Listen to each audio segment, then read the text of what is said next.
GPSA is the Global Partnership for Social Accountability. We, the citizens, demanding what services the government must give us. It should come from us. We should track our budgets, because the budget does not belong to the minister or the ministry, but it is ours.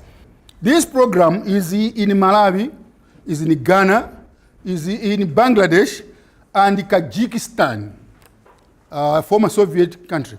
Out of all these programs, the country programs, it is only the Malawi program that has moved steps ahead. This concept of using community media is an idea of Malawi, and it has been taken up by USAID, the World Bank, and now even the EU, because they say we in Malawi are very clever people. We do things with very little money. I think we should be clapping hands for ourselves sometimes. So we have heard from our colleagues from the highest table, books were disappearing. My sister-in-law there and I were in school. At the time we were receiving 12 notebooks, 12 80-page notebooks, free pen, free everything, and a package of books. Today, when we should be moving we should have been high up over Kuchawa and beyond, we seem to be struggling over a book. A book, one book, 7 students. Something must be going wrong. The money is going in, books pretend. No, I'm not accusing anybody. Books are being bought, they are being delivered, they are being used, but the students don't see them. The first thing is we have high enrollments in our schools now, and the production of the books, really they're not sufficing the number of learners which we have. That's the first factor. Secondly is as of now, the change of the curriculum. It has changed several times. So you find that the first curriculum it has its own books, and right now we are now in another curriculum. So the same books that we had maybe 2 or 3 years ago, that's the same books that we are using. Yeah. So I cannot even talk much about how these books were being procured. I think that is again a different direction. But according to the district, the supplying of the previous curriculum books is not to the ground as of now. We are still using the same books that were being kept in the schools for quite a long time up to now. Someone is studying at MIMU, they are experimenting with this, the syllabus must change. What can we do? In the current scenario where government does the procurement and the distribution, district councils are never in the picture as to when the books are supposed to be procured and when are they supposed to be delivered and to who.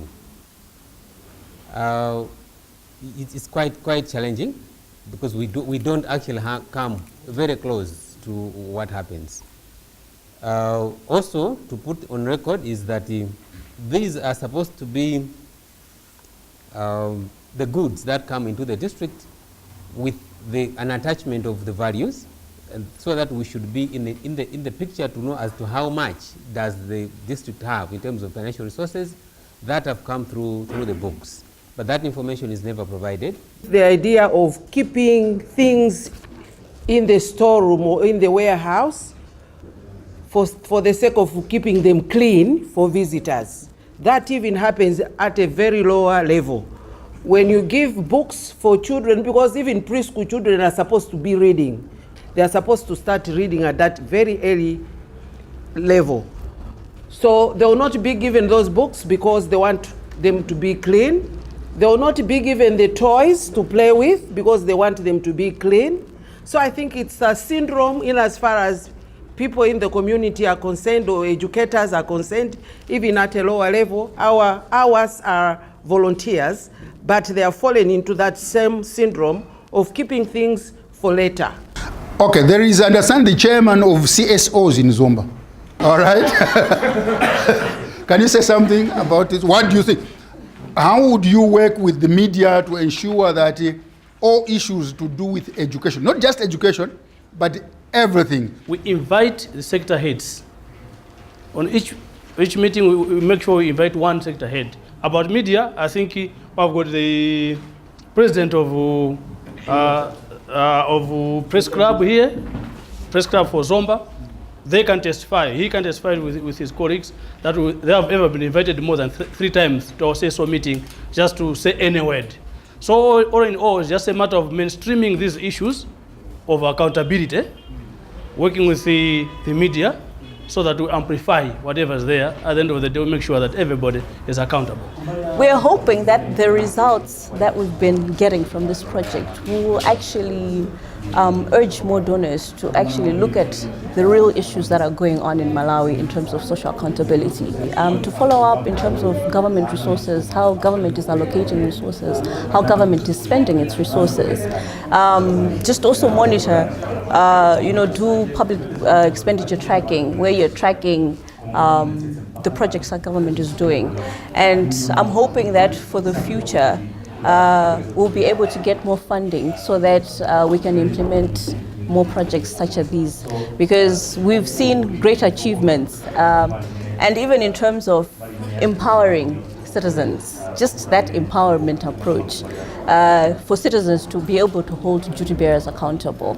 We also had a competition for the media where the media had to produce and air social accountability stories in the education sector. We had about 20 media houses that were trained. These are community radio stations, 8 entries from 8 different media radio stations who entered the competition. Excited? Yes. Are you excited? Yes. Okay, ladies and gentlemen, on position number 1, going away with a prize fund of $600, scooping 84% of the overall marks, is a program called Looting of Textbooks and Vending. And this one goes to John Koma and Kelvin Pekasambo of Maziko Radio, ladies and gentlemen.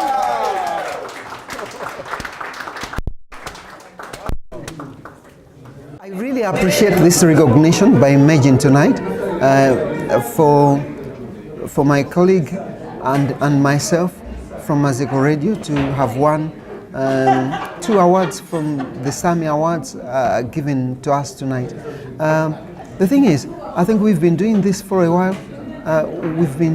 I've deposited a few years into journalism, but I feel some renewed energy tonight that if we actually practice investigative journalism, we can help fix a few problems in our country.